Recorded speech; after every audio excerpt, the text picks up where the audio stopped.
Good day and good evening and good night. I'm here once again to prove that I'm right by telling you the tales of old, of Scooby-Doo. That son of a bitch is made out of mold. I just made that up off the top of my head, you can tell, because it's fucking terrible. Yeah, we're gonna watch more Scooby-Doo today. And I have to somehow get everything ready within a respectable amount of time, I will say. Just give me the link. It's so fucking hard to get just the link.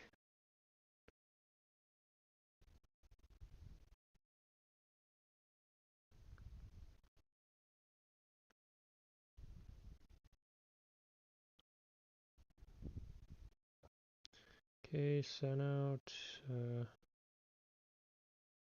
Just one more place I gotta put this. So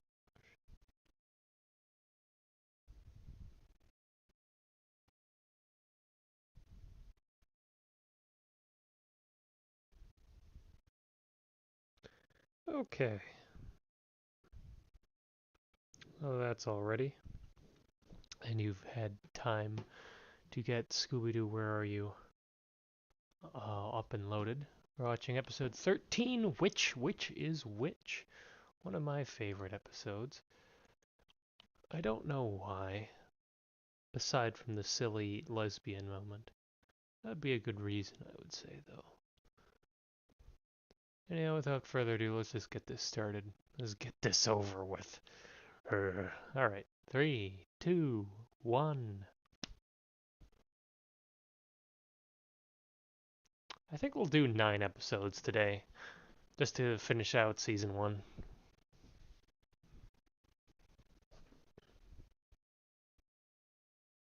Ah, yes, here we open with the zombie. All by itself. Which makes it a nice surprise that there's actually 2 villains in this episode if it weren't for the fact that the episode is titled Which is Which.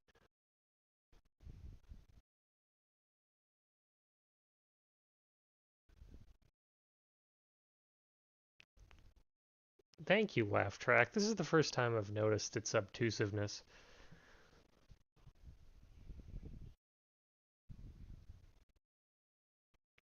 They just talk behind each other's back.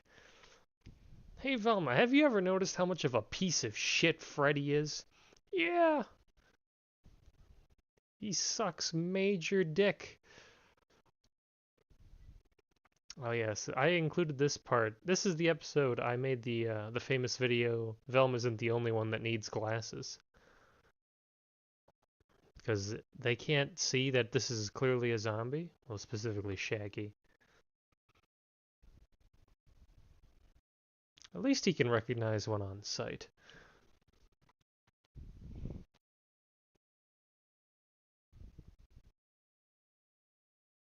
What a great character this zombie has.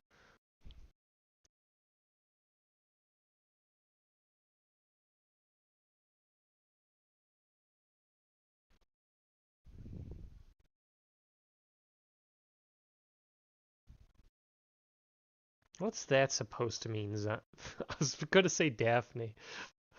No, I wasn't. I was going to say zombie.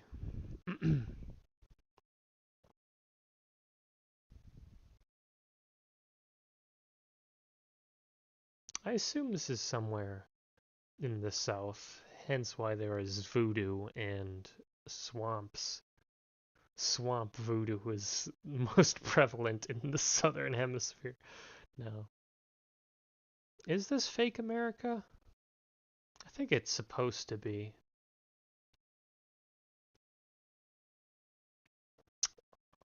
Is this the first instant? Because this never happened. Obviously, this never happened. You're stealing Captain Cutler's motif, and where'd the fire go? And that's the same shot from earlier. You're doing real good so far. It fades in. That was a good foreshadowing. The zombie's face dissolved over his.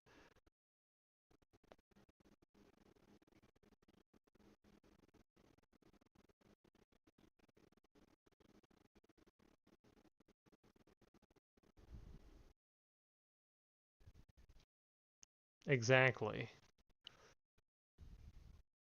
But she was quick to point out that it was a zombie.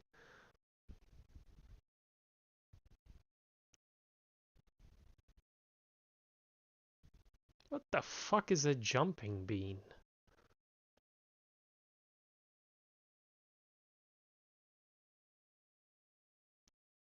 It's a good thing you didn't, because then we'd have to animate it.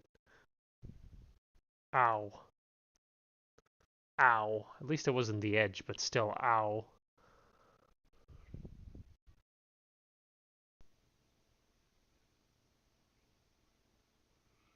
You know, the culprit that actually messed up the room, they don't have to clean it. We're in fucking kindergarten court now. Bitch.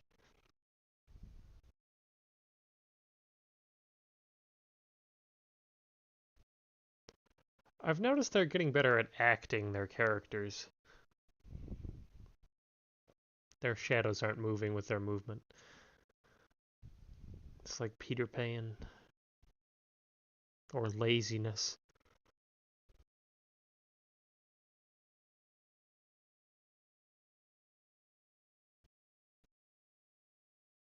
Oh, I was be incredibly remiss not to mention the fact that I missed the famous Scooby-Doo mistaking laundry for soup routine, which is a joke that exclusively exists in Scooby-Doo, and it is my favorite nonsense. Okay, he pulled the classic heads I win, tails you lose. This really is grade school.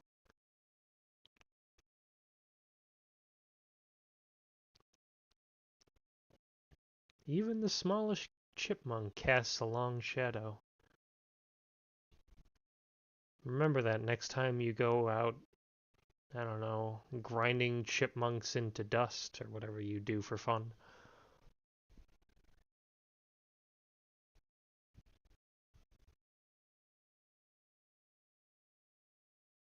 Kissing is funny.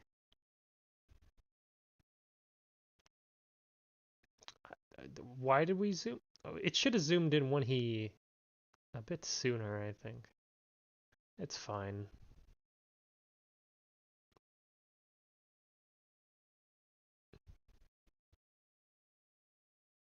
They put fog in front of their mouths so they wouldn't have to animate the mouths moving.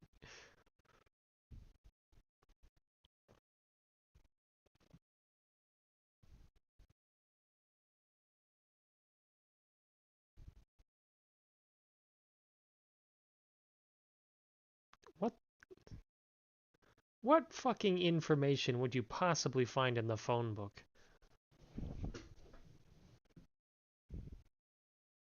It just says witch's house. It has an address but no number. That'd be so weird though. Do you think a witch would get collect calls? Ah, to be a girl in the Scooby-Doo gang, you don't get to do shit. Just passengers along for the ride, really. I mean, you get to make outlandish conclusions based on no evidence, so that's kind of fun. Again, with the radio play, they're just reading out signs. But it would be nice if you were, in fact, blind watching this. I wonder how good Scooby-Doo is to blind people. Well, specifically this season, because I don't know how many more seasons follow the radio play motif.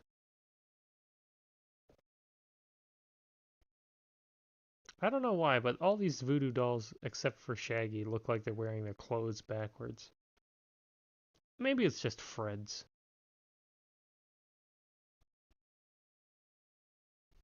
Scooby-Doo, taking no chances, stabs his best friend's voodoo doll.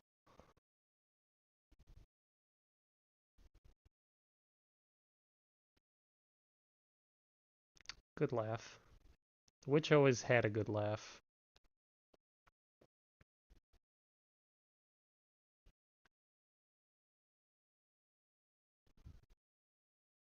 You should believe everything you read. This scene is played on repeat in my dreams sometimes.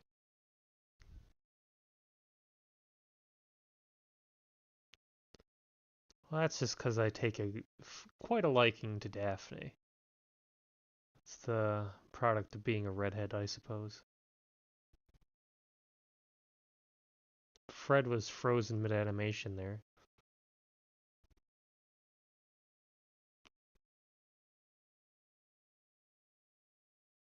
Yeah, even though the rest of them drag back, the arch stays perfectly unmarked, which means she slid back on her heels.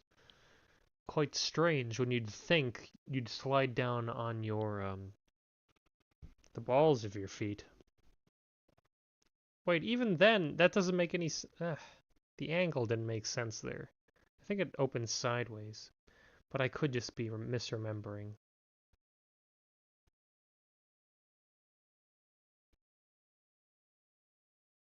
Nobody has any grip on their shoes in these footprints. That's because they didn't want to draw the details, I know. Look at Fred's fucking mono tooth.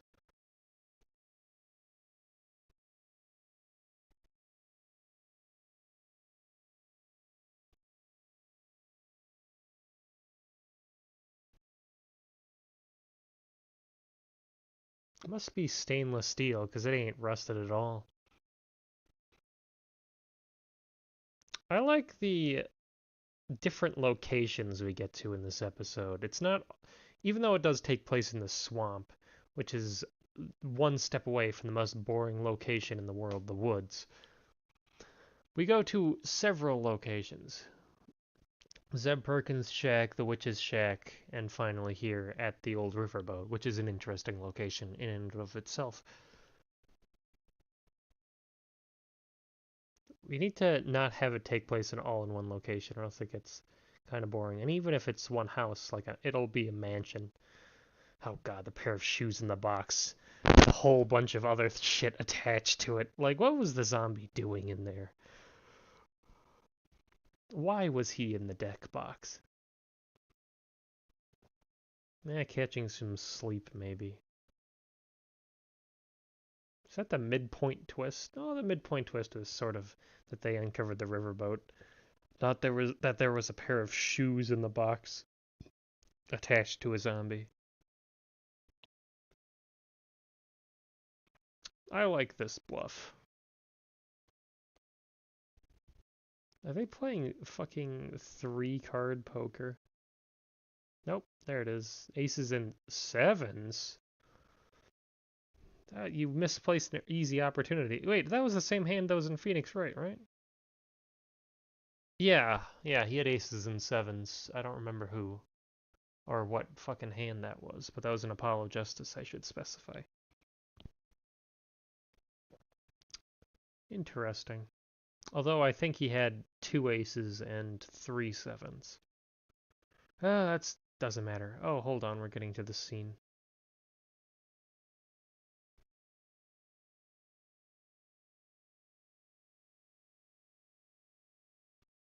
Velma has the opportunity to be the dumbest character and the smartest character at all times. And I appreciate her for this, because this describes my life perfectly.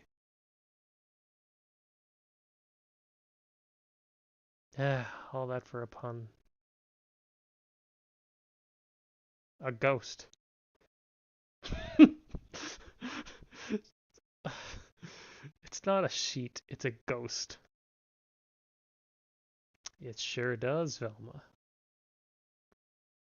The gag's not over her nose. Very interesting technique.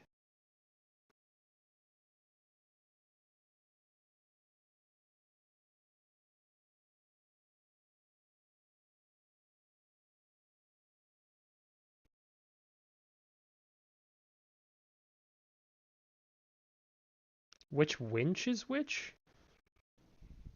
That gives away the scheme.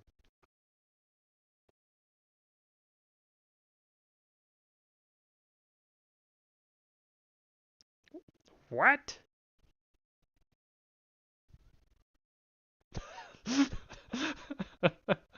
Just zoom in on the witch is so comical.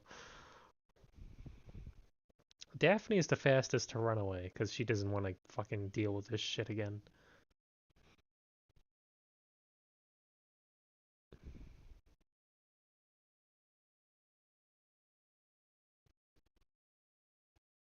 Oh, yeah, you went down a coal chute. You're gonna end up on a coal pile, Velma.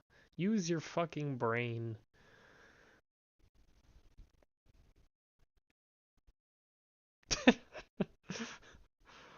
His sneaking animation is...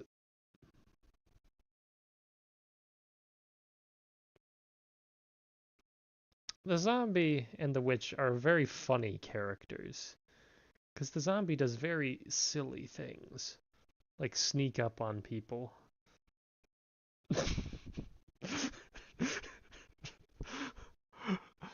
They don't show the thought process. They just, oh, obviously. They found a disguise in that closet and changed with immediately.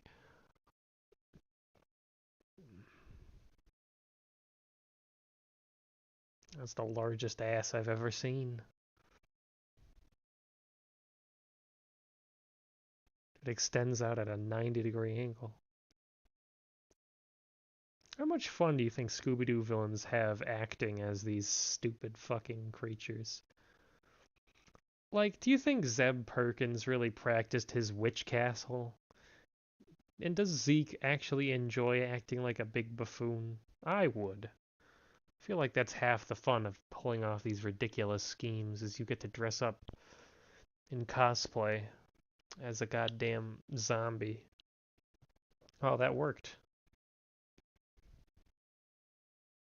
Now Scooby-Doo has a stupid... I mean, Shaggy has a cape on. Okay, this is a prime example of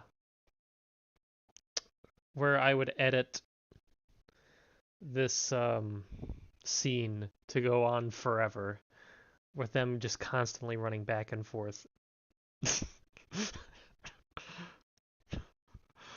So many ridiculous things happen within such a short amount of time.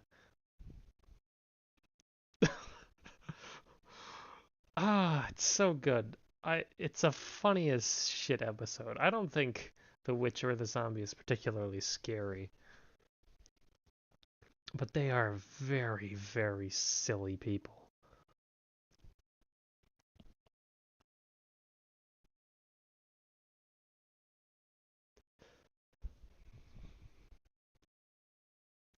That's very safe looking.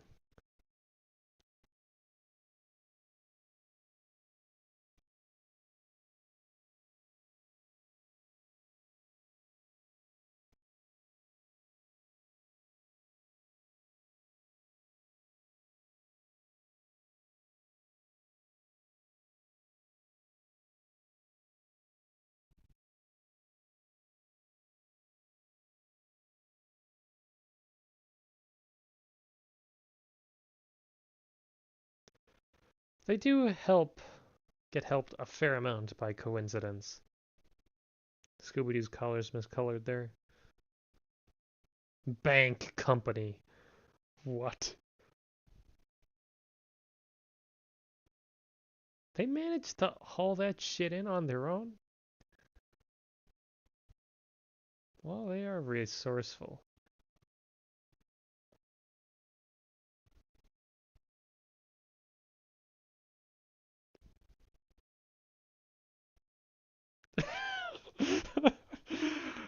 The way she says money.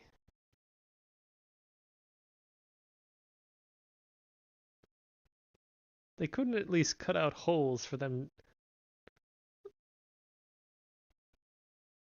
to, run away. No, they hop away like a fucking sack race, of course. Thanks, Fred. He's doing that without gloves, too. Brave man.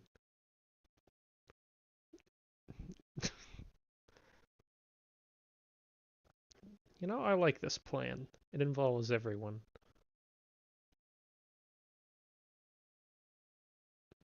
Scooby-Doo, you didn't have to get up. Let's be real here. You could have just stayed on the ground. Oh yeah, the fishing pole which they set up. Be better if he was carrying it around for no reason, but you know, it's fine.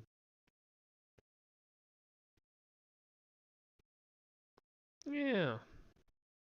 They actually paid off the opening bit, and they will again in the closing bit. So you know what? I love which is which. The scheme makes sense.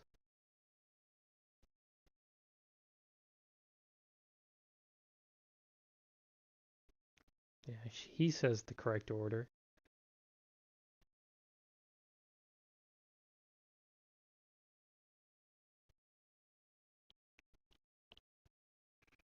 What I don't understand is how Zeke got away from this store while they were cleaning it to shut the door at Zeb Perkins' place. Unless that was Zeb for just that one scene in the zombie outfit. That was possible. Miss. Oh yeah, that's the instance where Velma misnames the witch because Zeb was the witch.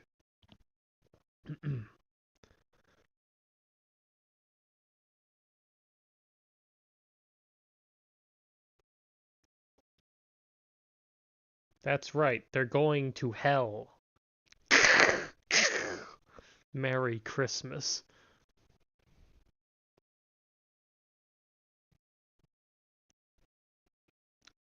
I think the catching. I think this ending bit is one of the better ones too of this series at least. Rookie. Cut a fucking fish in a bucket of water.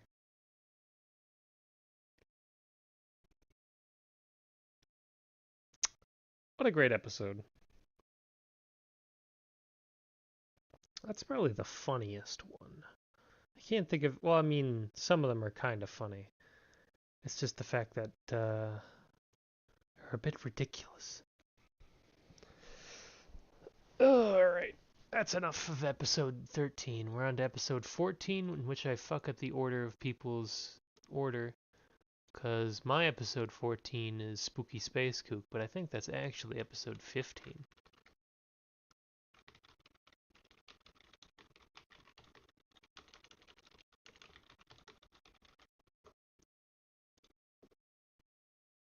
Oh well. I'll give you time to find a copy or whatever.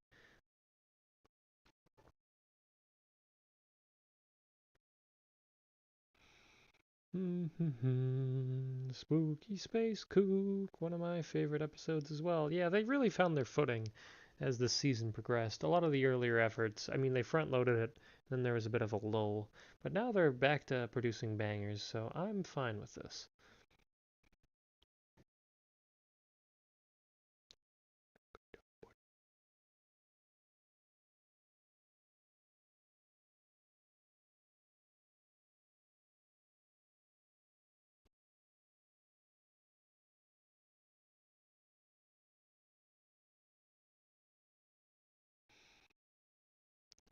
Alright, you got it?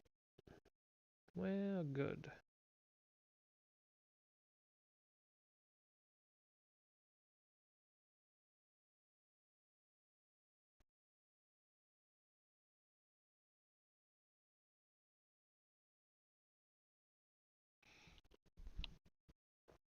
Alright. In three, two, one. Me is really bad at timing those. Alright. Start off with a pretty standard chiller here. Spacecraft flying over. God, the fucking countrysides in this place look cursed. No wonder there are fucking ghosts and goblins.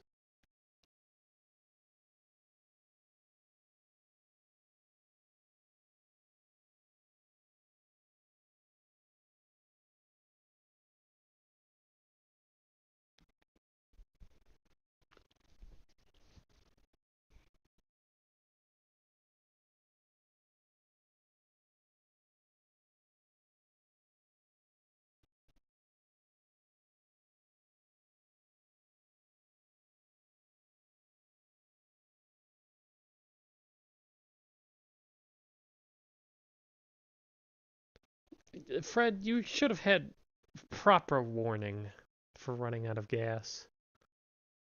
Unless Scooby Doo drank it in between the last few cuts.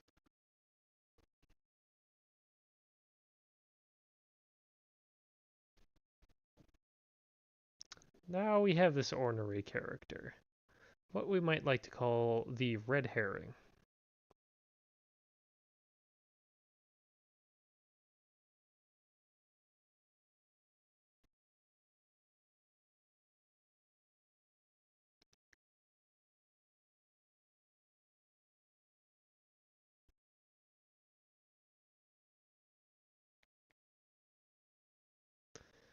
I like this guy's dialogue.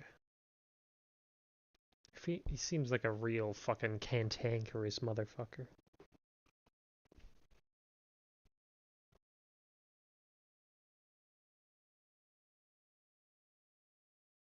That's the color I associate with Scooby-Doo. Lime green.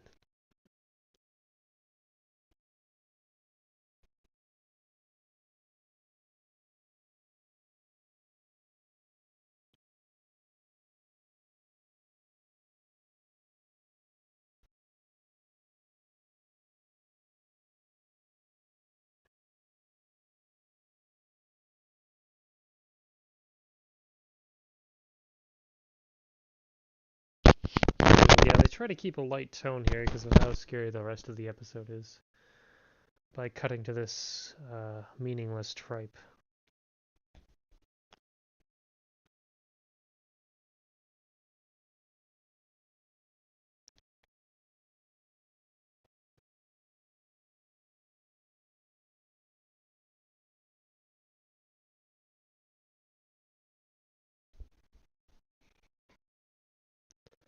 I just gave them to him. Yeah, what a nice guy. That's a nice tip that they're not actually the culprit. There's a cabinet in the back of the mystery machine, I notice. Now, if I wanted to write my Scooby-Doo script, which I was going to, and I did that one time. Oh my god, the back of the mystery machine ain't there. There shouldn't be a window there. I was going to have it be more of a camper van, so there would have been a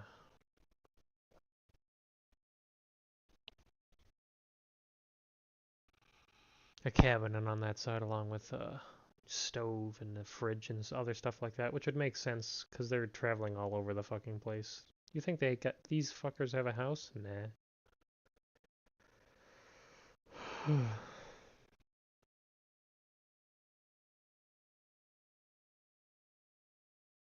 What did that? Okay.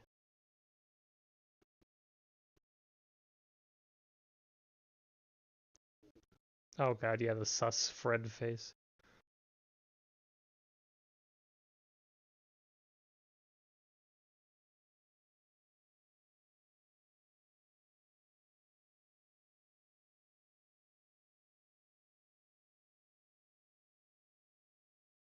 So they hear him, but they don't really.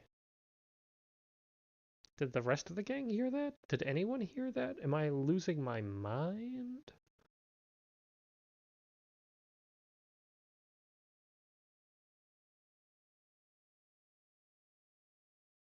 What angle must he be standing at to see Scooby and not himself?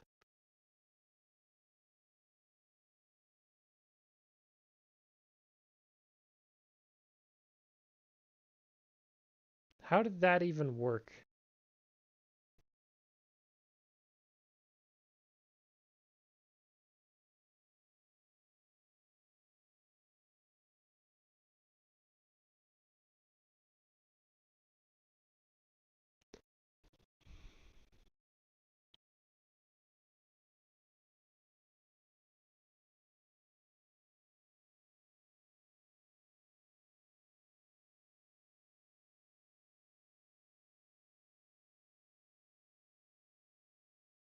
We showed in the intro, but there's a long enough gap. Oh my god, not the peanut scare.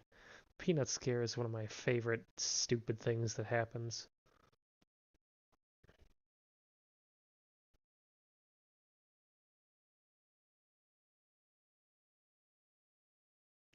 Pirate Shaggy does not like ya be stealing me peanuts. And of course the ghost catches the peanuts, which is the silliest thing to happen. An appropriate scare moment. I like the angle. What is this angle? The fuselage is bent at that point, it looked like, which is very strange.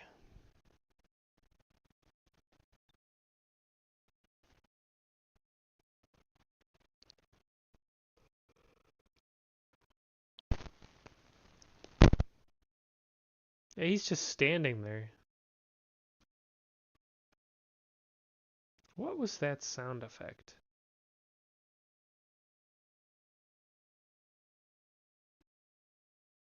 It got popped on something.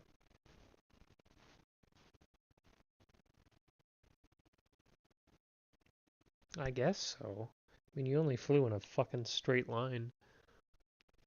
No, we shall not.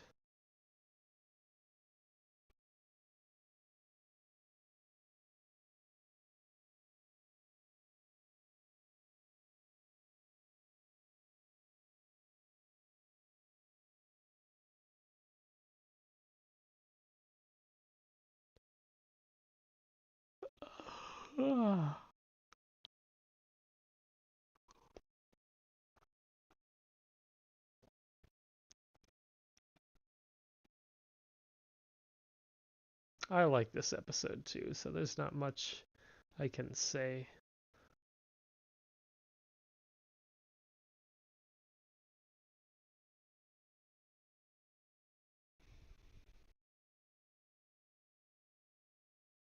Beef.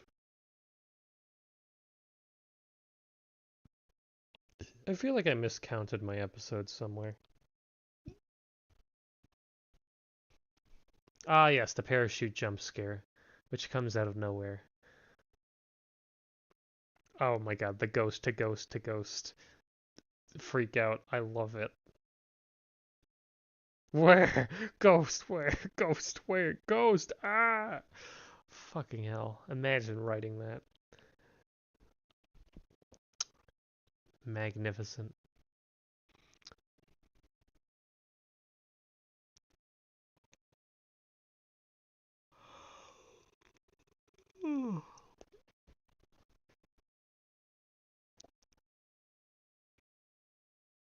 Oh, yes, feminism, that's right.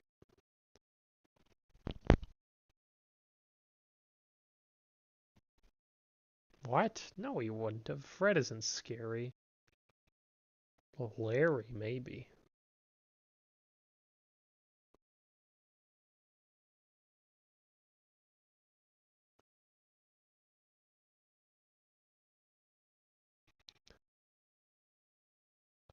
So you're halfway through the episode. The rest of the gang finally sees it. Okay.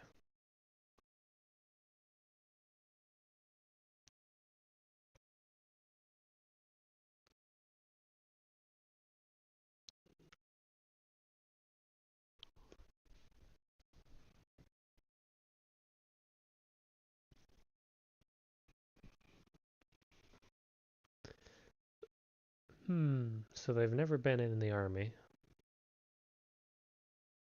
This is a good clue.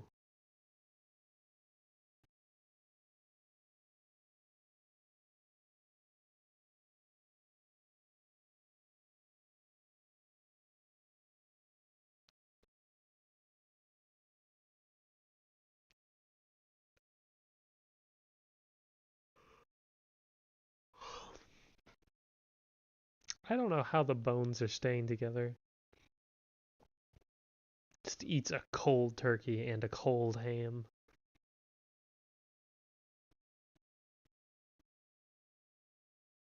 Ho ho!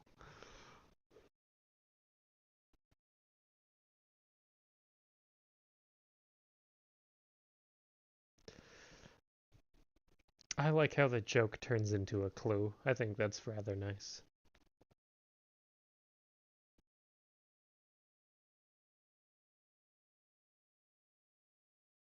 Why is he a ghost from space? Can't he just be a spaceman? He's obviously a space ghost. I believe that was probably the reference they were making. Space Ghost seems like a mid-60s thing. Because there were a bunch of superheroes then. I don't know why, though. Well, it's probably because they had a bunch of TV animation, a lot of it up to that point. Up until the 60s had been just comedy stuff. They never really had an action show before. So I suppose the natural conclusion of that would be superheroes, because cartoons are for quote unquote children. And then you get to this, which is a direct byproduct from that, because they needed a show that wasn't violent, but that, you could still watch, which is this. It's not really violent, it's just sort of silly, a bit scary at times, but it's not, you can watch it if you're a kid. You're not going to get any bad ideas, except about, solving mysteries.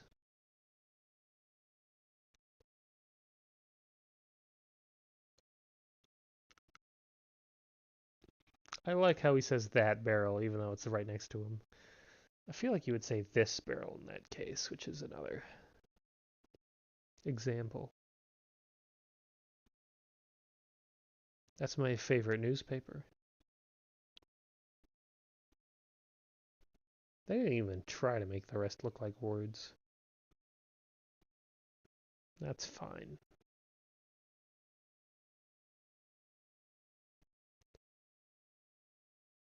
Maybe he was trying to find his horoscope.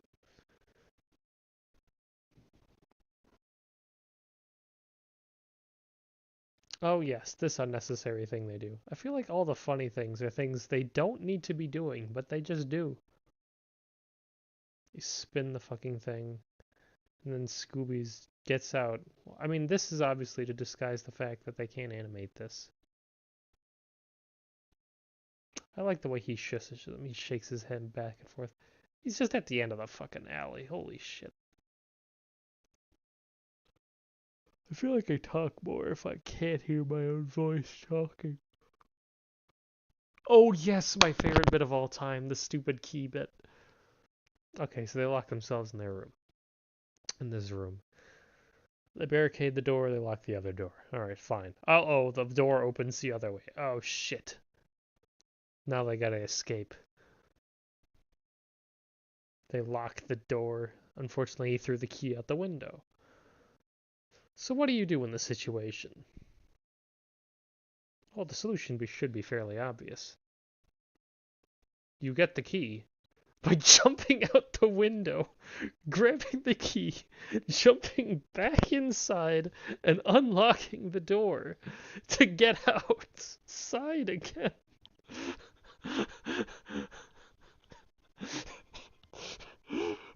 Which is the dumbest thing that has ever happened to anyone. Oh my god.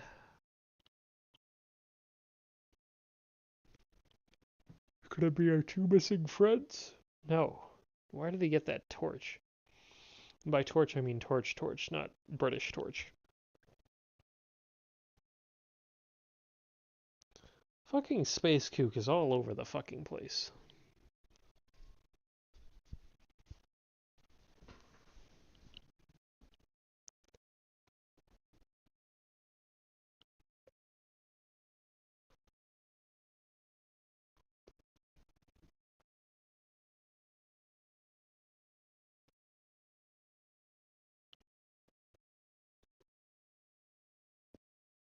You know what? He really isn't. He's just haunting the place. 'Cause he wants to sell it. It's cheap, spooky land, so the only thing he is doing is haunting.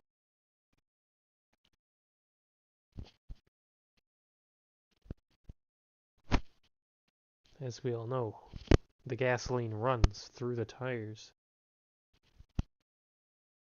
How small are they? Or how large is that Jeep?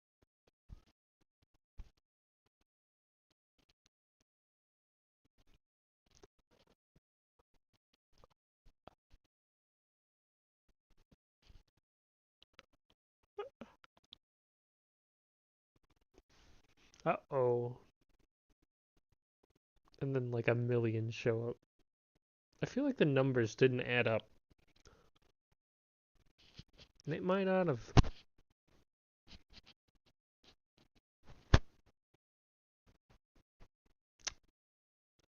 Shaggy was animated well in the latter. Scooby, not so much.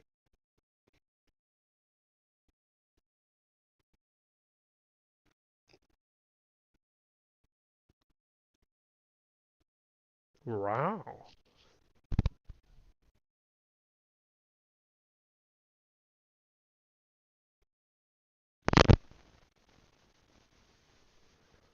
This leads up to the very impromptu finale of the case.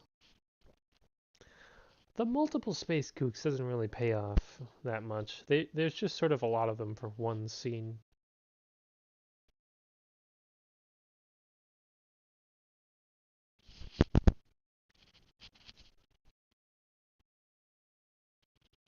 I think that's a reused scream.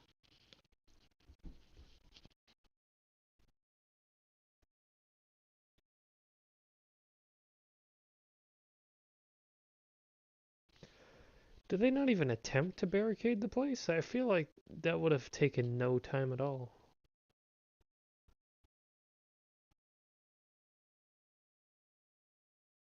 And then the police show up for unauthorized parachuting. Mr. Farmer doesn't have a name? What?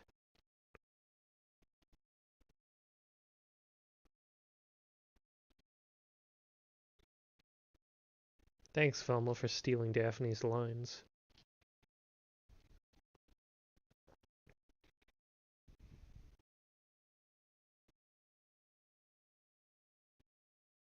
He just literally committed villain suicide by trapping himself in a room of no escape and horrible danger.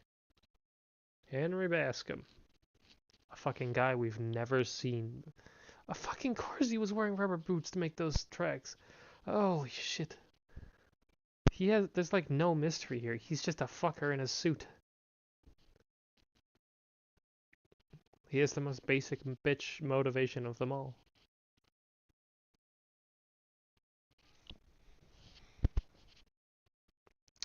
At least he has a name.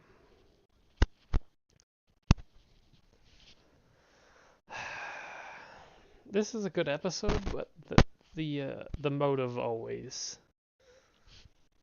It's the fact that it's someone we've never seen before, we've never heard of before. He just comes out of nowhere. Spookus ex machina, really.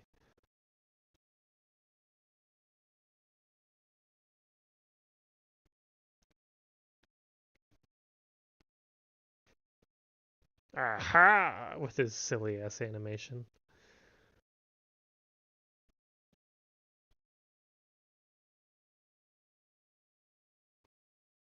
Oh, wait. Yeah, that's right. There's 8 episodes in season 2, not 6, and I do things in groups of 6. I think I'll only do 5 this time, and then split season 2 into 2 parts, because Scooby-Doo. Well, this is fun. I don't want to do these for too long. Because I'm bound to get tired one of these days. Anyhow, that was a great episode. Now we're on to the next one. Go away, ghost ship. Uh,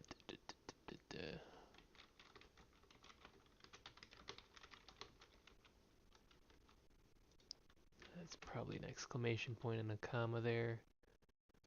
Alright, I'm gonna get something to drink. I'm sure that won't be annoying.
Welcome back.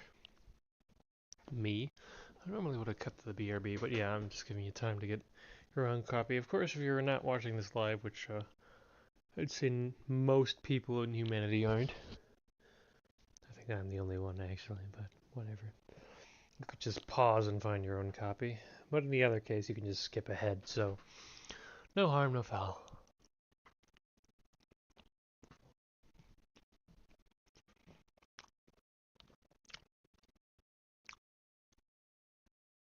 Alright, we're going to start in 3, 2, 1.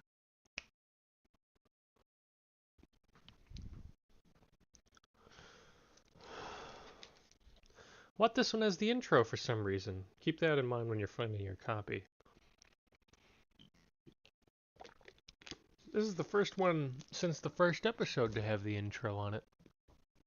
Well, I'm glad because I don't really care for intros in the rewatching format. But I do like intro songs, and I think they add a lot of character to shows.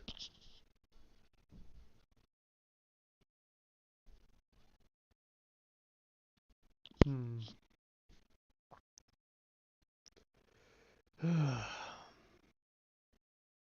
Not much to say during an intro, though. It's the part in time where you go to get your snacks, and if I had known that, I probably would have went to get it, but that doesn't make any sense in this format. Anyhow, go away, ghost ship. There's no comma or exclamation point. Unfortunate. Uh, Here we have someone else encountering the monster for the chiller, which is interesting. Doesn't happen too much. Happened a lot in Mystery Inc., but that's just because it's a horror movie staple. Of the opening kill. Of course, nobody ever died in those. Well, except for those few times. We'll get to that eventually, I'm sure. Yeah, Redbeard just stands on his deck laughing, and that's supposed to be scary. What a fucker.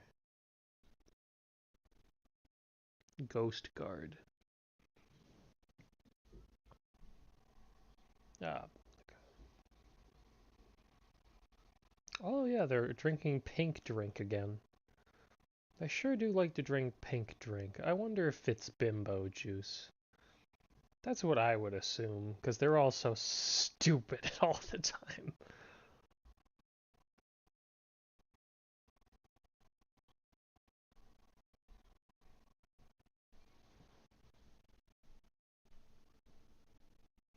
They're such assholes to each other.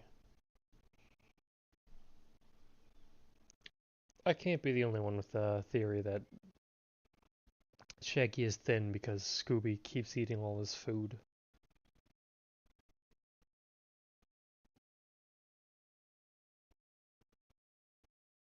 He's the owner of a major company, Daphne. He's not a nice man.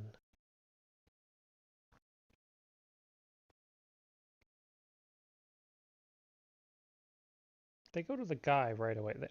I think I like how they look for information first before they go fucking around with ghosts. They need to know what they're getting involved with. Oh, I love Tarloff. Wait, no, this isn't Tarloff. This is just the butler. Tarloff is from Headless Horseman of Halloween. I like how you can see the gears in my head turning.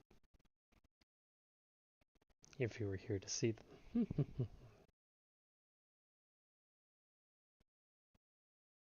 What great disguises. These Technicolor room service chefs.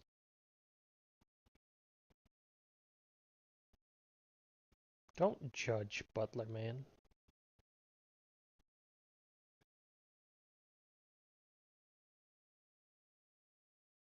He so obviously has the same voice as the ghost pirate. Jesus.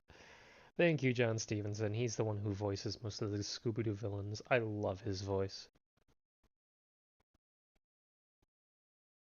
Last one I can think of he did was The Ghost of Elias Kingston.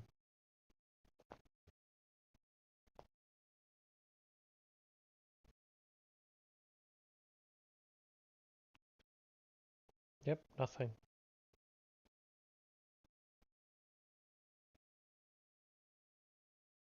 Ghost lords are associates.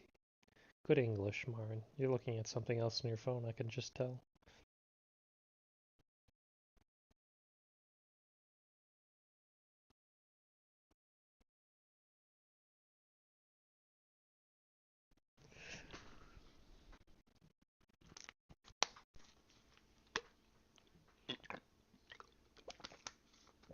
I don't think they ever cut to the Magnus Freighter.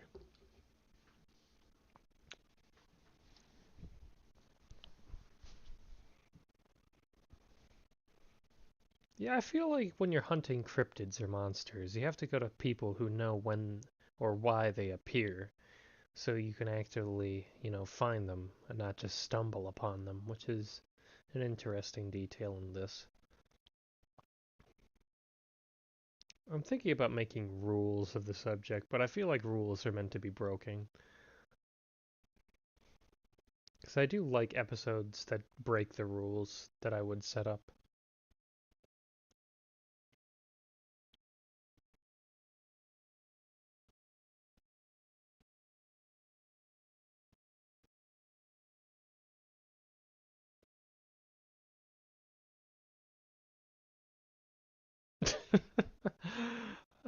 It's a silly thing.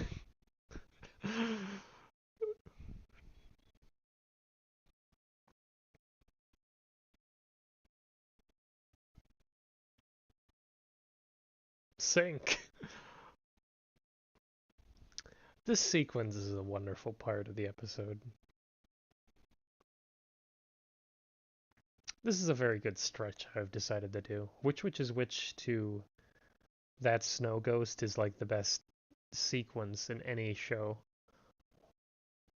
I'm sure Scooby Doo Mystery Incorporated has a better stretch, but of 5 episodes, like, come on. Spooky Space Coop, which, Go Away Ghost Ship, Night of Fright is No Delight, That's No Ghost. Fucking great. Great episodes of television.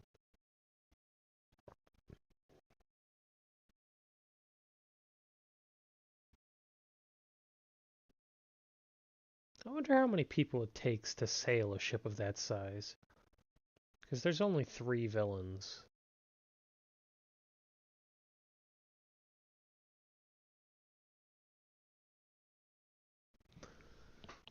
Yeah, we're now in the spooky obstacle part. Well, actually, we were in the tension builder, but now we're in the spooky obstacle, which is Redbeard himself.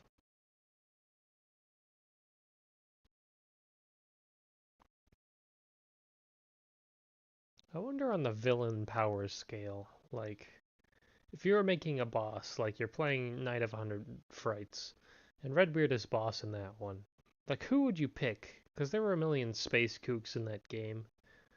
There were werewolves and witches and the scarecrows. Those are obviously the lesser ones because they're so generic.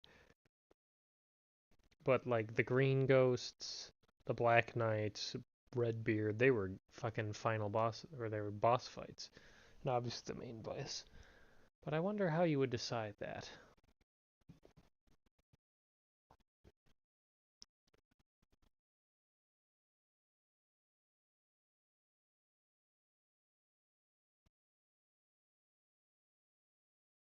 And that is a very scary thing, where they just cut away.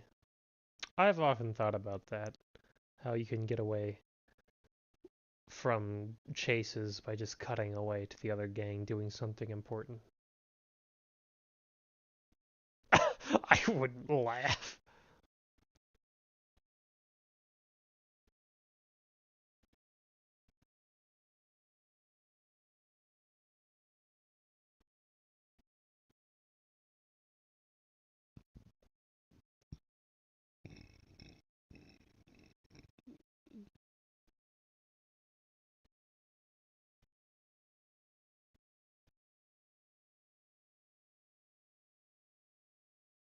And why is it making those spooky sound effects?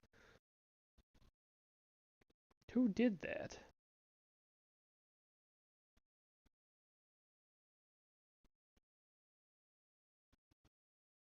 I guess Redbeard did it. Why is the lock on that side? No one will ever know. And then he teleports all the way across the ship. Odd.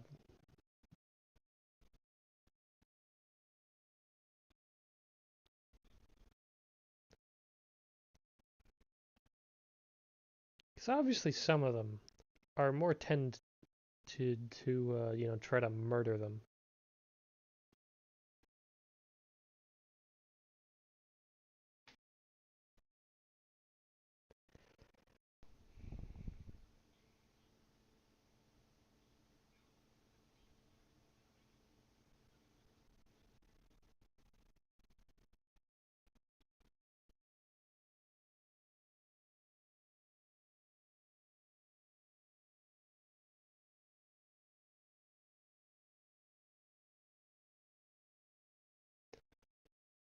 Arsenic.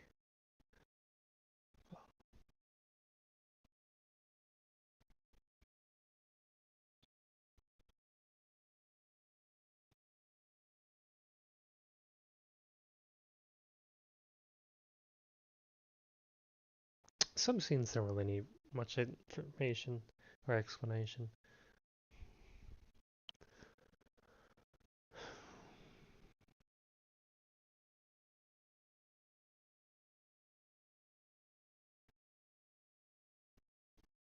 Ugh.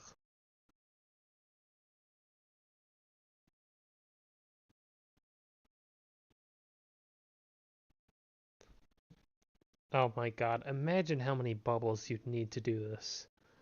To bubble your way out of any place. It's at least 3 bubbles. Come on.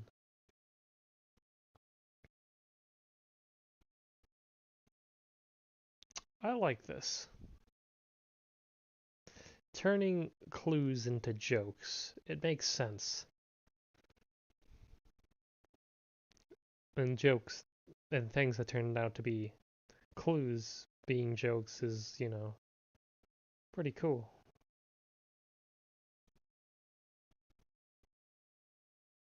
I'm, of course, talking about the paper pirate hat, which he wears for the rest of the episode for no particular reason, but it's important.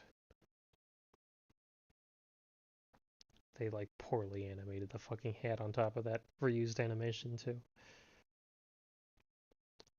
Especially if we tilt it up.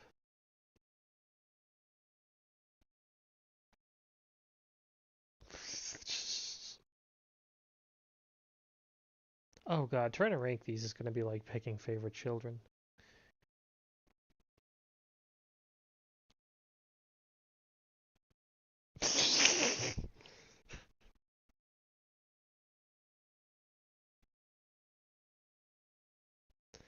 I like that line read.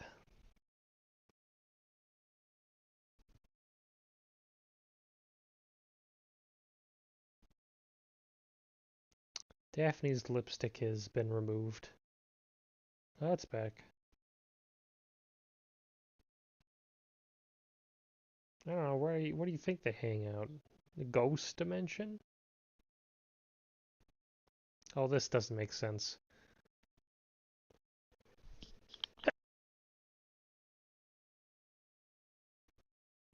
Sorry, I had to sneeze there for a sec.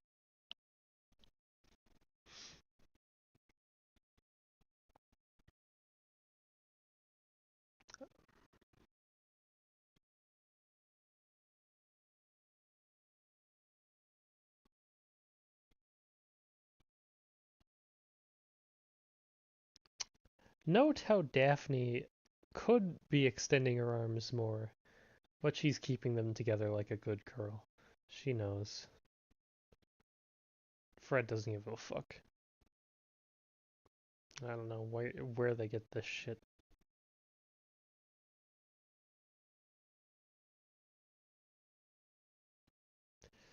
I feel like it would be too heavy to remain intact.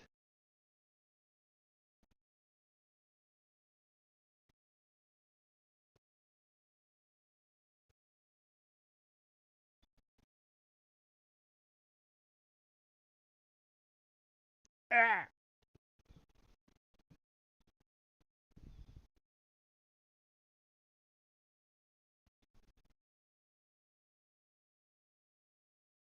I think he paddled all the way in on that wash tub. Wow.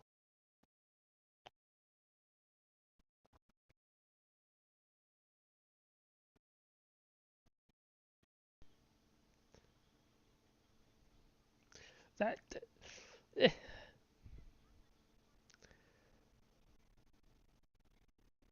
This is one of the weaker ones of this stretch, and I still think it's great.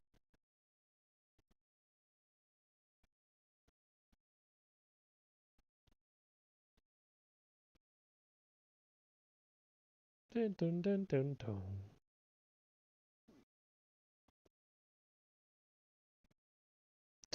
Ghost pirate truck. Feels like a fucking spin-off like Ninja Turtle toy eventuality. Like they'll come with any fucking toy possible in that series.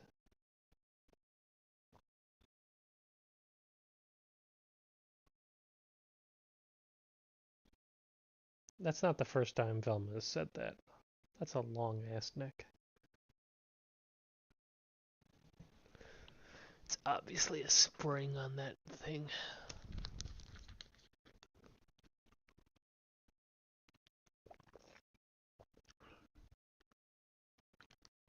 This is a very advanced automated device for the 60s. It's voice recognition.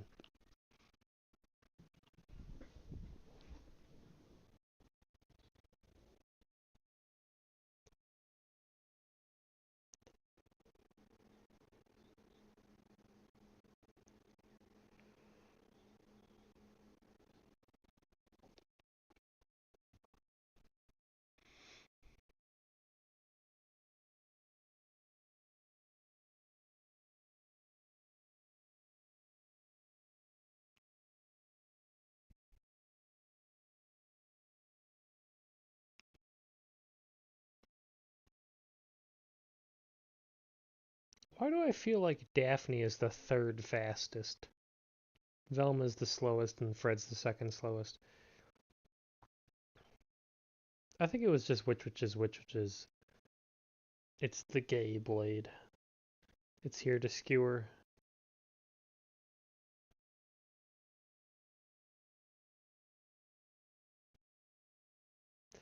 I was trying to think of a rhyme for fewer, but I can't think of anything.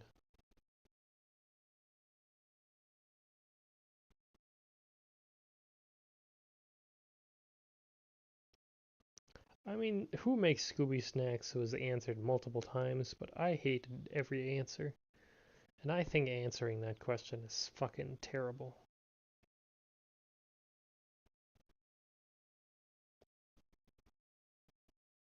Reused animation, not even attempting. Mmm, delicious.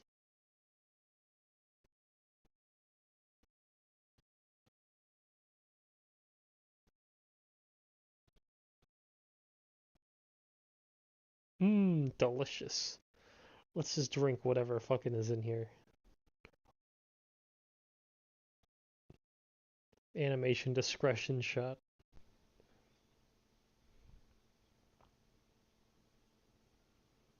You know, most people cut away from something to avoid violence, but this show avoids animation.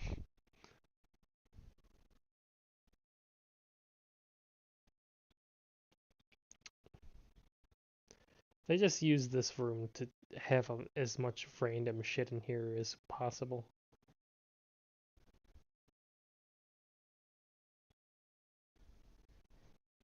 An egg beater!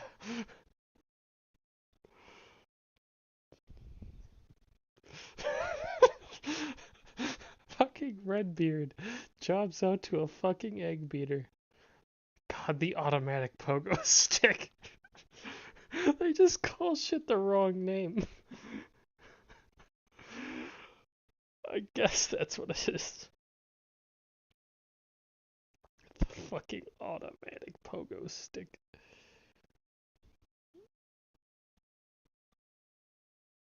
Oh, that's gotta be fucking painful.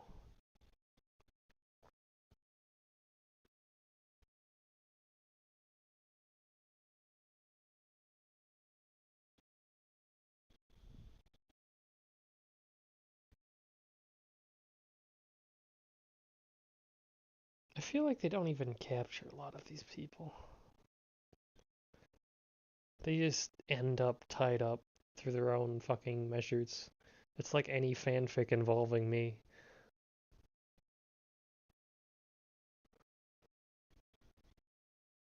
I guess there were no suspects. Well, aside from the butler. They're not the fucking butler.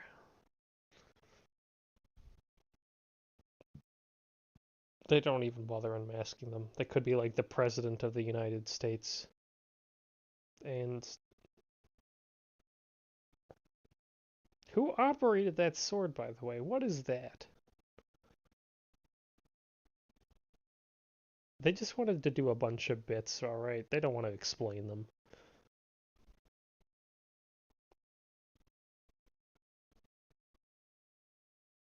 Hold on, let me just handle this dry ice with my bare paws. Whoop!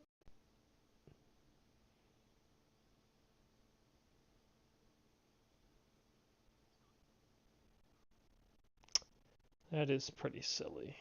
I do remember that visual often. And they did do that before, didn't they? Where they cut the fog? Yeah, they did. Alright, that's an episode of a show.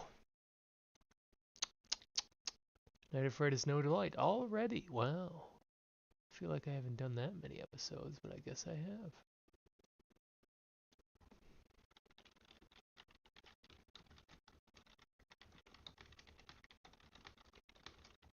Now, I've often said this is probably the best episode of Scooby-Doo. Only recently have I really given that title to the backstage rage, but A Night of Fright is no delight is a real delight of an episode, ironically enough. So let's see how it holds up. Episode 16, Night of Fright is no delight. Reset the timer. Hope you got yours ready. So we're starting in 3, 2, 1.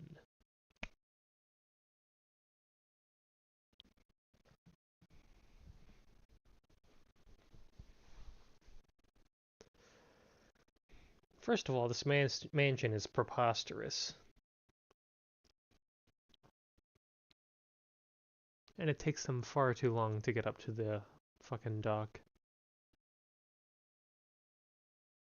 There's no rain in the sky, but there is a lot of thunder and lightning. You would, dickhead, fuckface, Scooby-Doo. Oh, sorry about that.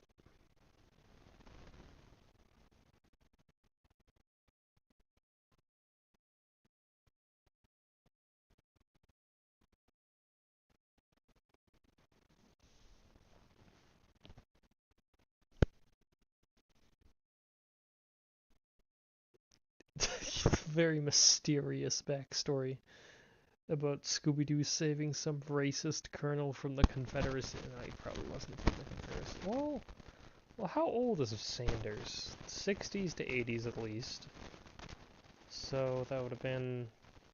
Nah, he ain't old enough. Have to be over 100.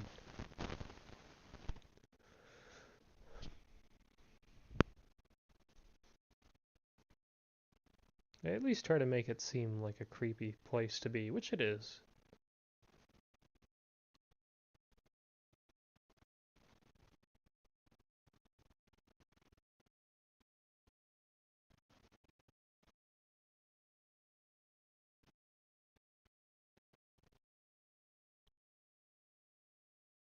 Surprisingly animated Shaggy.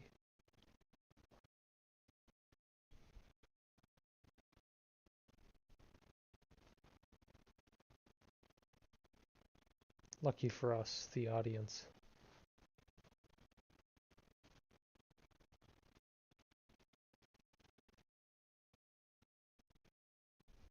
That shit-eating grin haunts my nightmares.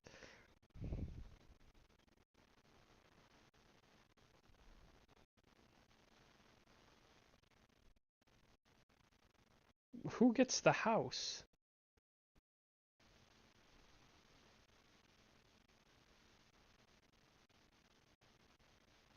Yes, haunted. I like how he responds.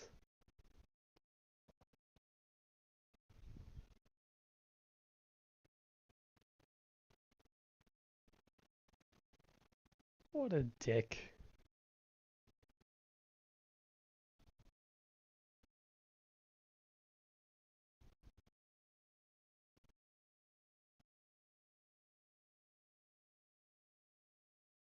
$10 seems like an awfully late time for a will reading. I feel like you'd do that about earlier. Dead people? Corpses? Bats? There's not many other funny things to turn into.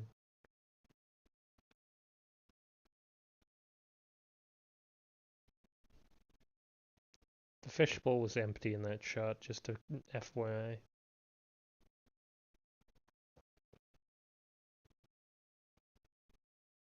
Look at that fucking smug piece of shit, Scooby-Doo. And now the fucking fishbowl is full.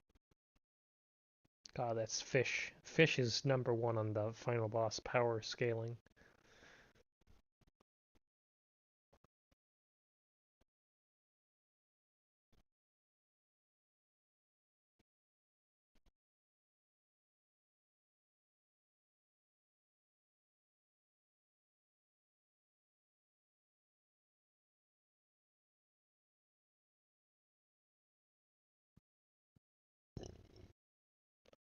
I do think they are scarier in this form. These are the Phantom Shadows, not what is the main villain in costume later. So stupid fucking.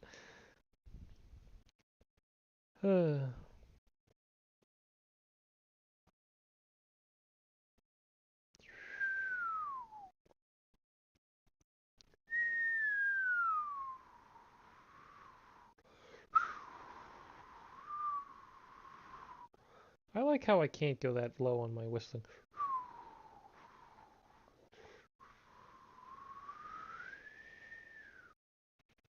Well, that's a bunch of wasted commentary I could be reacting to. Anyhow.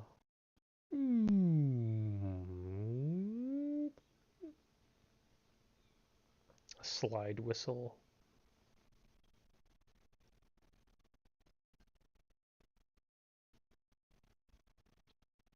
This is an old house, so the water and heat, the cold water and hot water faucets are separate. Let's investigate moment is... Well, it already passed. Huh. Odd structure, but I'm fine with it.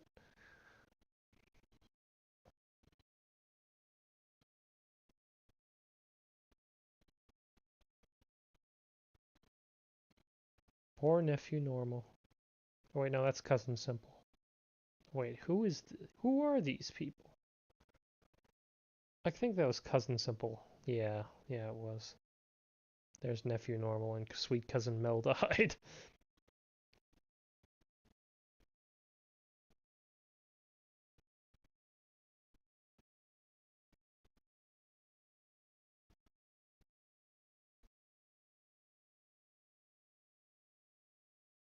I feel like she was trying to match that up with the audio.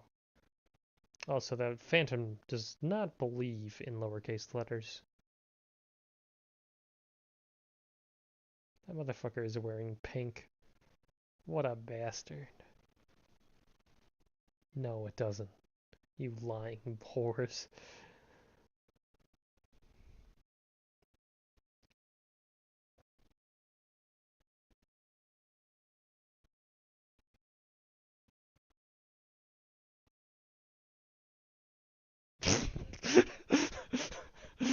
It's like they're in a fucking firing range. They're like, the fucking ghost will never find us in this firing range, Scoob.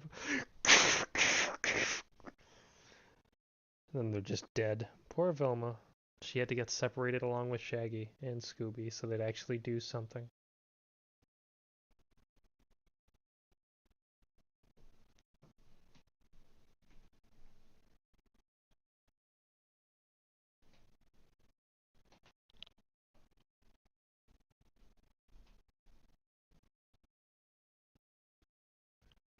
aka a cave.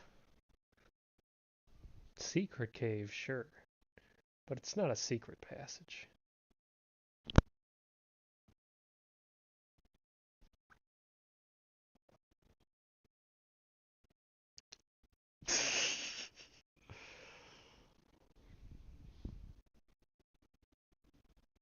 Shaggy is a foot fiend.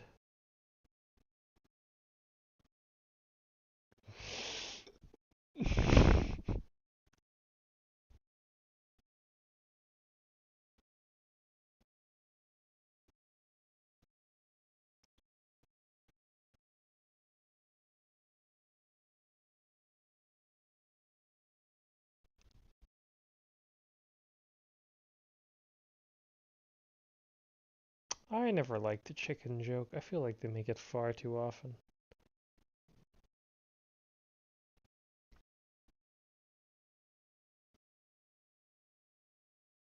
This is a nice setup. Unfortunately, he's obviously a South fan, so, fuck the Colonel. I'm glad he's dead. Scooby-Doo should have never saved him from the fucking duck pond.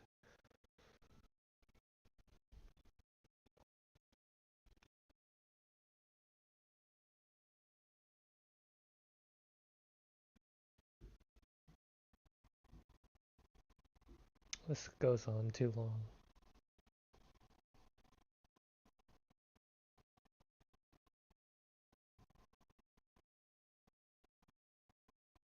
I don't know how this is working out.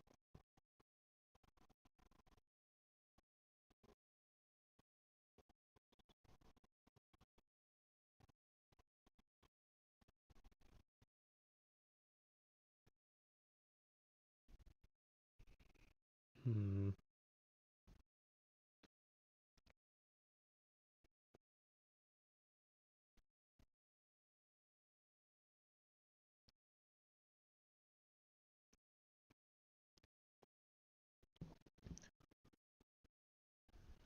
Oh wow, the cousins being gone is halfway through the episode.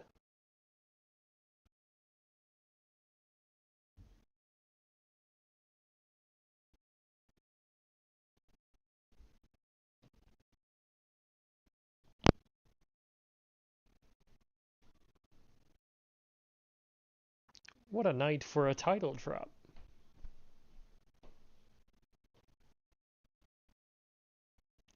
They really ruined it by having Organ in the soundtrack right before he mentioned that.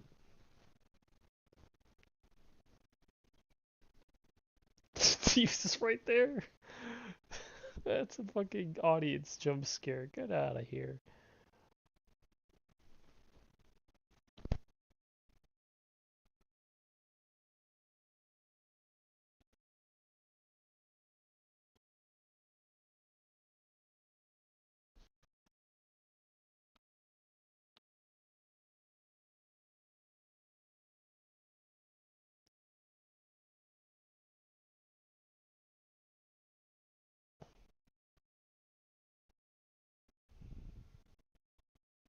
All of them are just sick of his shit.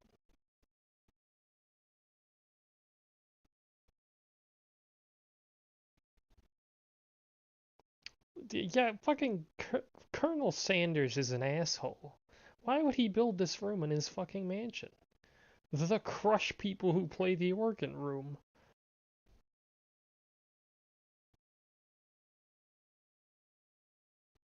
That's the low point, I suppose. We're not quite far enough in yet that I would really call it that.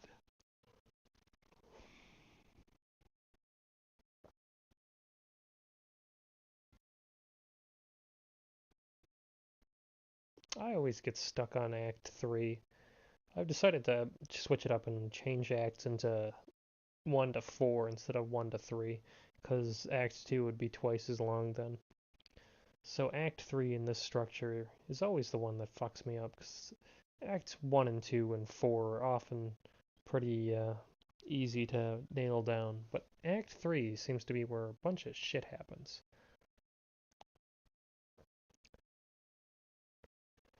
So I would suppose that it would be the act in which you connect all of them together. You have to get from the setup to the payoff through Act 3, after all.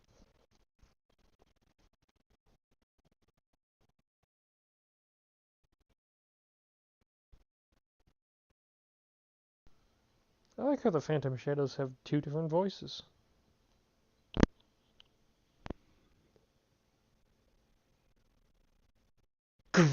Ow.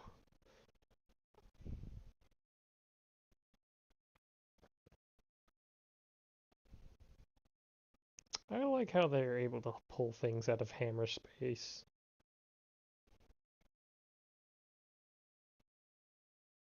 Well, off screen, but it's the same place. They're just sort of standing there going oogly boo. They came from the wrong direction of the room, by the way.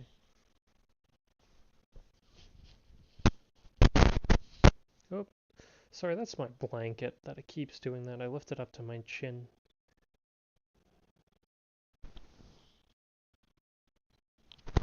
How warm is it in this room? 73, that's fine. I'll turn it off after this riveting commentary. That asshole never figured me out up here.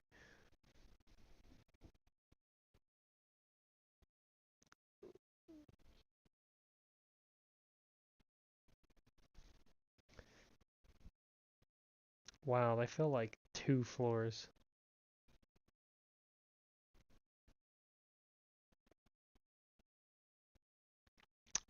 It seems to just be a lot of ghosts showing up.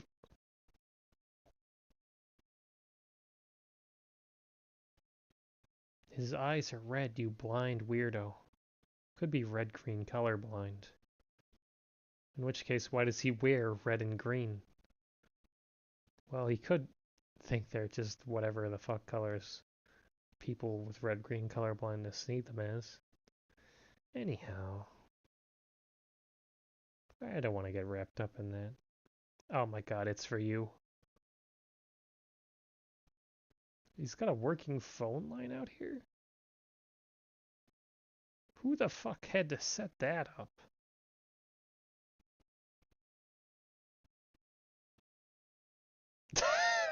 No. No, this is one of the dumbest things. Just on the fucking tandem bicycle with them. Yeah, there's not a lot of sense in this. They just had a bunch of bits. You know what? I don't think this is the best episode anymore. Just because this middle part is so. It's just. It's still good. It's a great episode, but. It's just a lot of faffery in the middle. The end and the beginning are very good. There's some good plot twists, but it's just a lot of middle faffery. They don't paint any part of his hands green for that, by the way.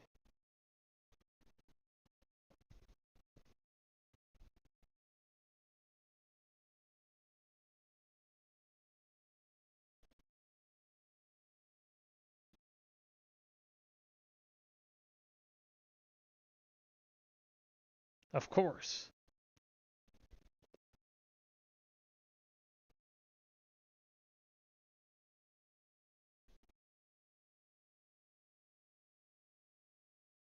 Whee! I like how you get to see the trap before they inevitably fuck it up. Because it's not going to work. Spoilers. It's going to turn into something magnificent.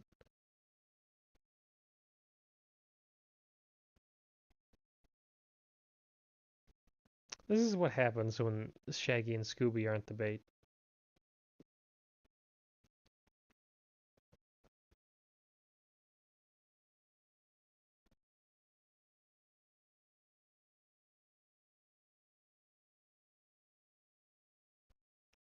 Jesus Christ. This ridiculous contraption is what saves the episode. Holy shit.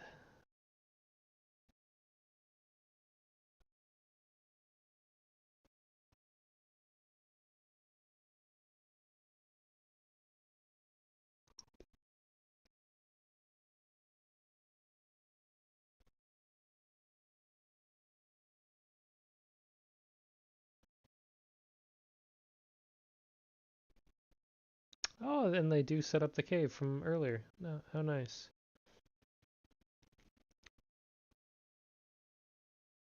I'm sure the cave would have shown up in Act 3. It had not shown up in Act 2.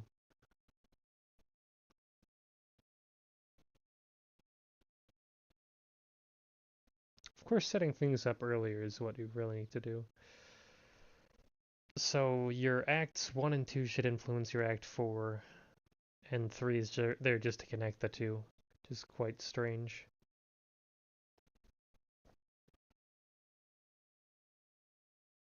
How do they even get off the island, you wonder? I suppose they got there somehow. Zipline?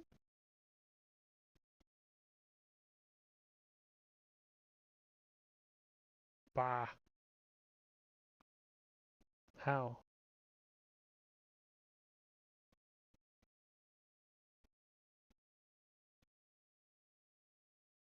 I feel like they'll just represent themselves, you know?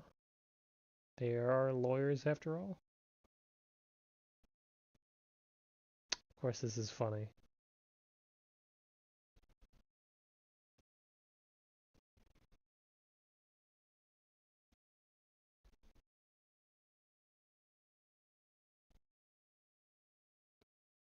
Ghost Bone. Yes, this is another one of the infamous, it just haunted for no reason moments, unexplained. Ah. Ha ha ha, that ghost is fucking haunting a bone. Or is it the ghost of a bone? Hmm. George Lucas's penis. Should have ended it on that. Next episode, I want to get done. I've been talking way too much. Alright, finally. Episode 17. That Snow Ghost.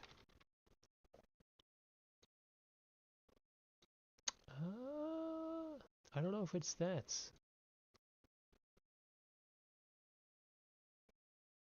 It is that, damn it. Make myself look like a fool. Ow.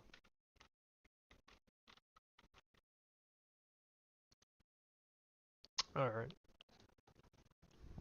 Brief intermission.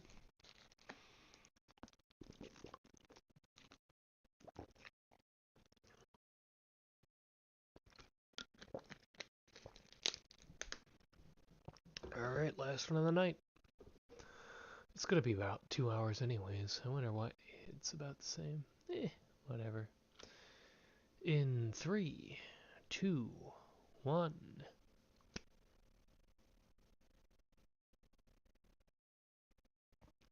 The fade-ins are quite slow on this one. Oh, of course, and this is the first one where they changed their outfits, so that's noteworthy. White Wolf. The Timber Wolf.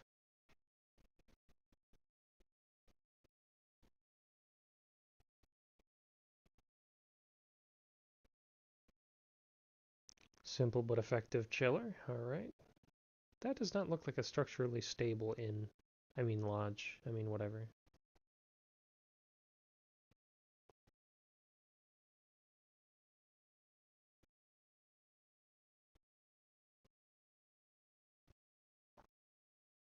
They couldn't even give Shaggy a fucking chair back there. Just sitting on the floor.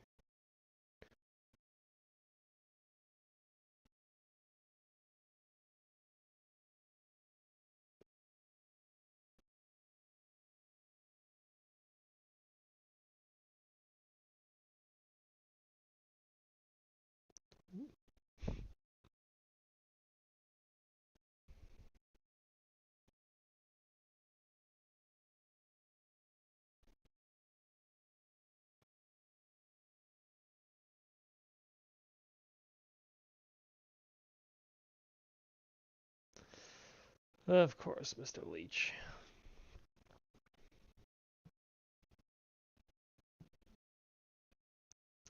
Turns out the first thing they see is important. That suitcase is important, of course.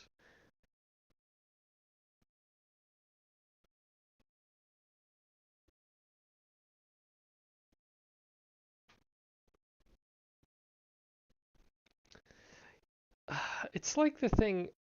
It's like it should be a rule where hotel innkeepers, I mean desk attendants.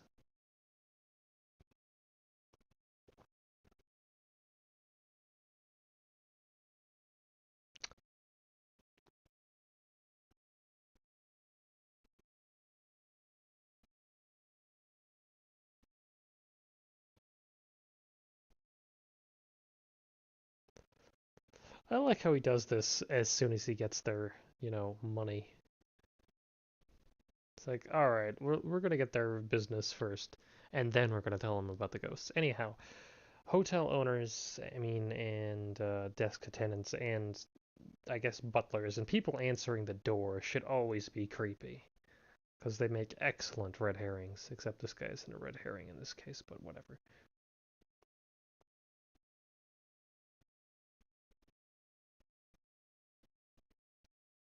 Yep, it's locked. Do they only have one room this time? I think I probably missed it. Where's Daphne? Oh yeah, they yoink her by the door. Zoop! That's a good shot. I like that. Why did they do it? I don't know.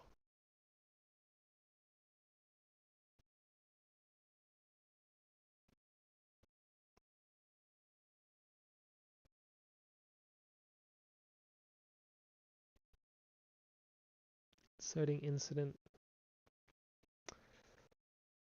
They don't get much in the way of exposition in this. Not until I don't remember the guy's name shows up, which is halfway through the episode.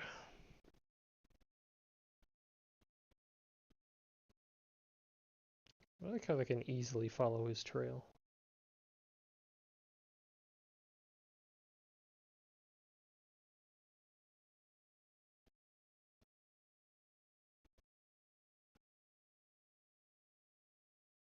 Oh, there's a contradiction between this and the later part of the episode.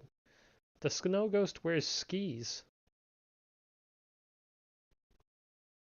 I don't know how I never thought about that. So he might only wear skis some of the time, like here.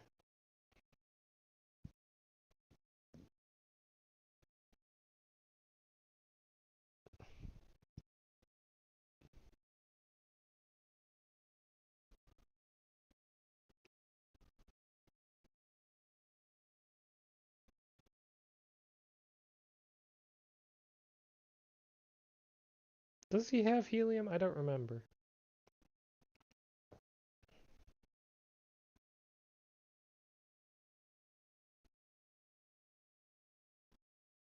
Oh god, it takes them way too long to go in that cave. 5 minutes 14. Okay.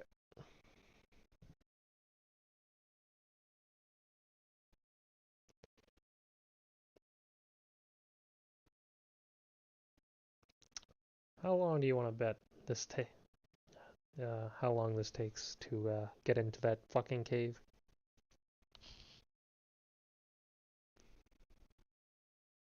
Oh god, that's still going. Is this the first hurdle? Yeah, I guess so. Getting into a cave. It's not really that difficult. You're just walking into a cave.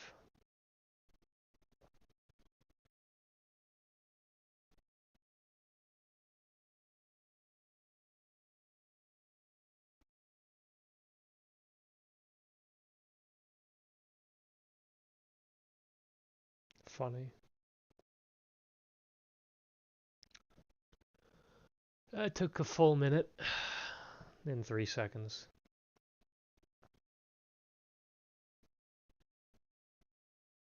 Uh-oh. The Chinese government's not gonna like that. They're gonna cancel Velma. Tibet is a real country, by the way. Fuck China. If I talk quiet enough, they won't hear me. Shh.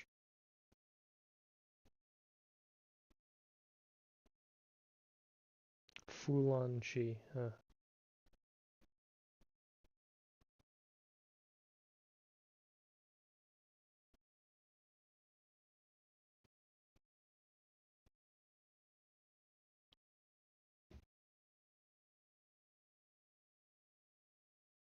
A very late exposition, after all.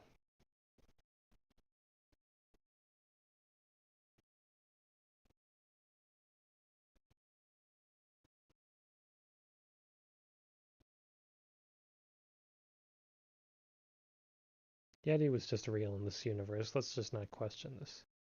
Before he obviously died. There he goes.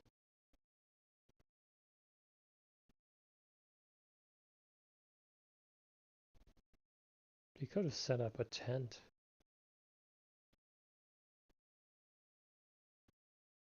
His stupid ass walk animation.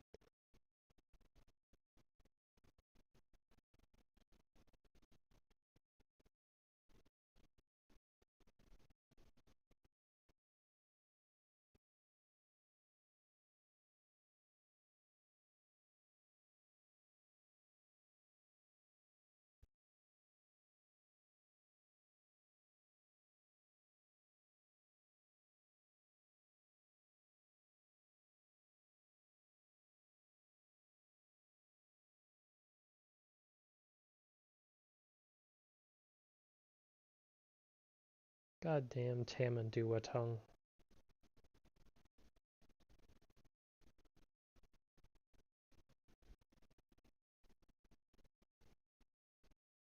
These are cursed snowmobiles, let's be real.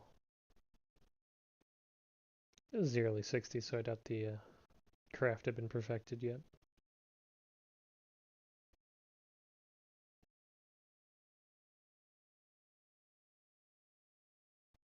Looks more like coal, but alright.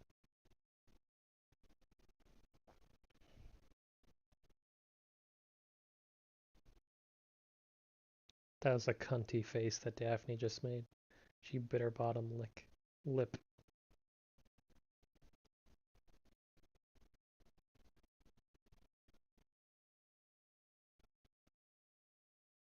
What does that mean, Shaggy? What does that mean?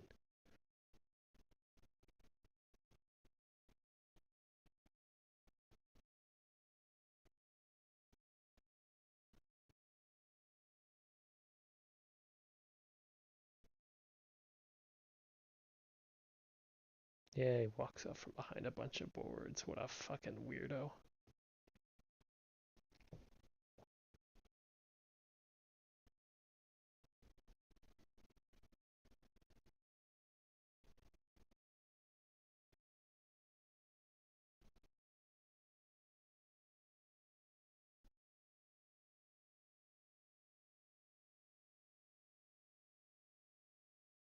Oh god, the sequence of events is so weird.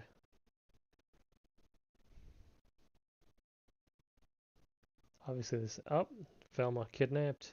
Shaggy covers eyes. Falls through floor. Something that happens every day, I'm sure.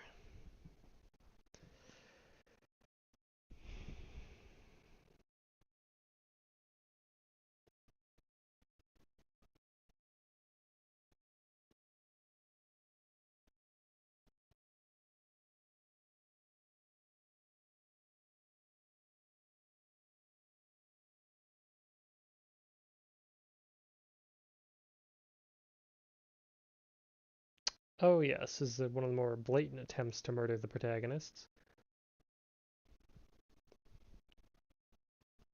Snow Ghost really has it out for them. Some of these guys are pretty fucking pussed out, you know. Absolute fucking cowards. Like what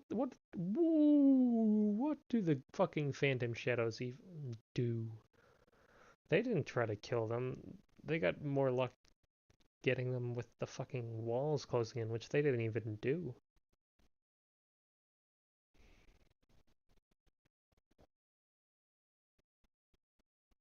Space Kook didn't really try anything. He tried to kill himself mainly.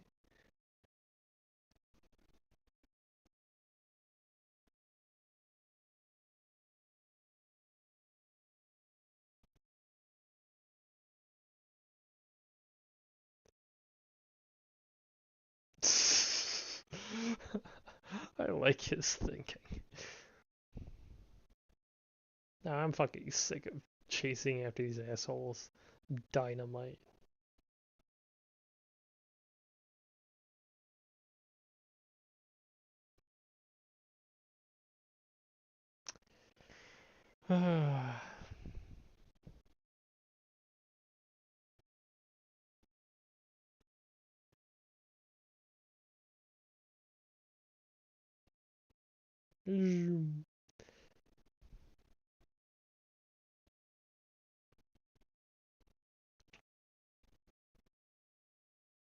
The lock? There was a lock? I guess something had to hold it on together. The back of Velma's hair, I'm pretty sure shouldn't look like her skin color. Though I could be mistaking what is what in that shot.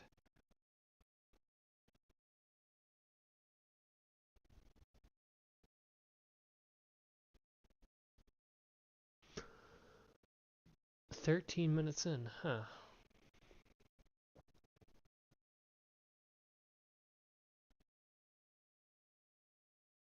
Yeah, they try to collect themselves at this moment. I feel like the gang reconvenes about 13 minutes every episode. I wonder if that's really true, though, if I'm just making it up.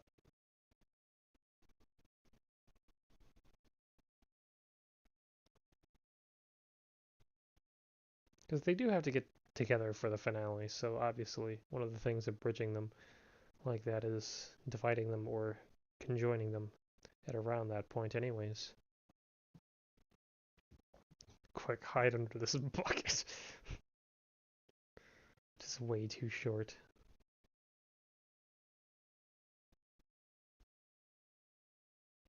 How did that work?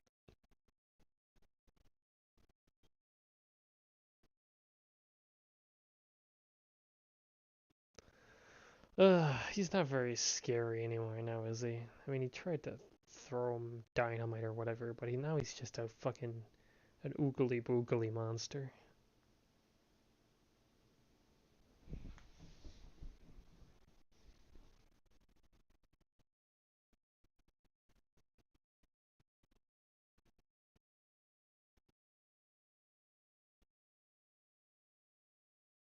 Daphne, did you fucking shit those out again?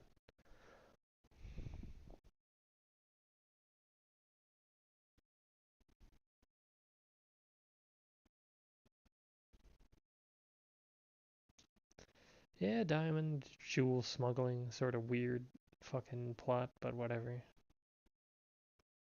They just sped up the frames. What? Okay, it was a board that was out too far. I guess that's fine.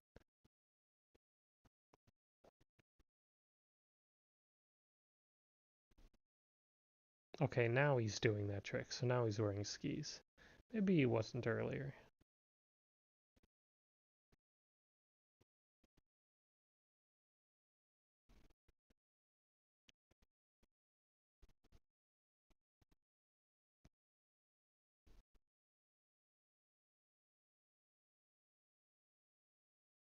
Oh, this is another scene that could go on forever.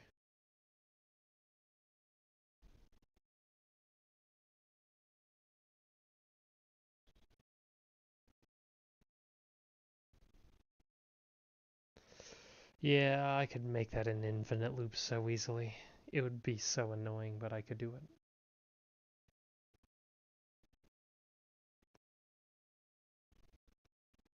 Uh-oh. It's not a very deep lake. We're frozen like a couple of cut-off lines. Speaking of which, where does the ice on his costume cut off?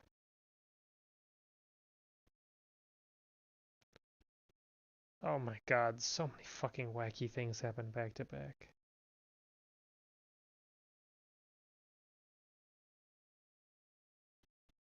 Hmm.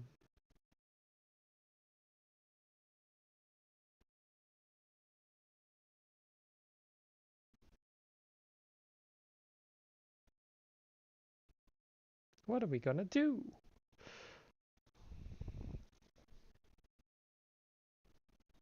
Zooks! That's a great idea.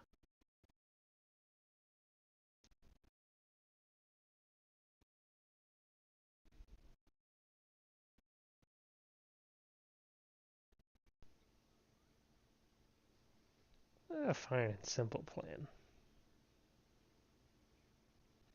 Well, it could easily just kill the guy. Hmm. Scooby Dooby murderer.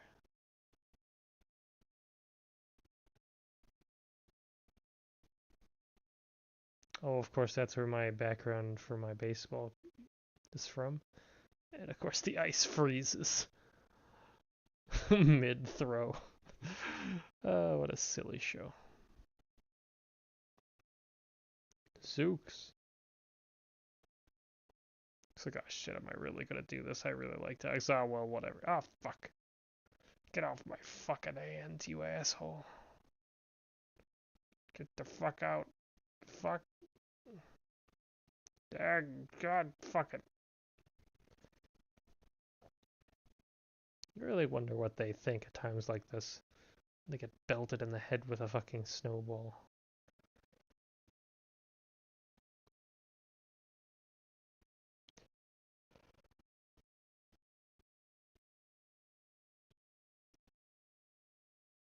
And of course, this is an impromptu capture as well.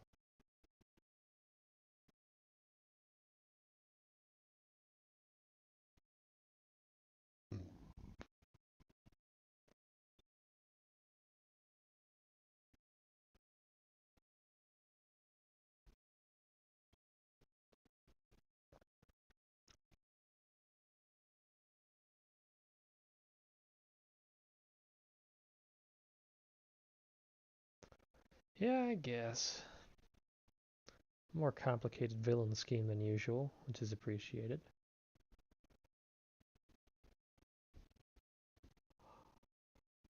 We didn't look out. Oh, I guess we figured it out in the past few minutes.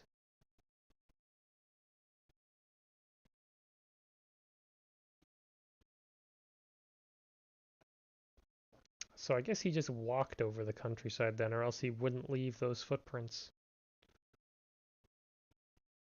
Hmm, that's a major logical contradiction that I can't get over, apparently. Anyhow, that ends season 1 of Scooby-Doo. We're now in 1970s, actually. We were in the last episode, too, but it still said 69. Only these last two were made, or released in the 70s. So I wonder if this is released in January or something, which would make sense for a snow episode. Ah, oh, that's it. That's it for the stream tonight. Thanks for watching. I may or may not make edits of these. Probably not, because I'm tired. Anyhow, thanks for all watching.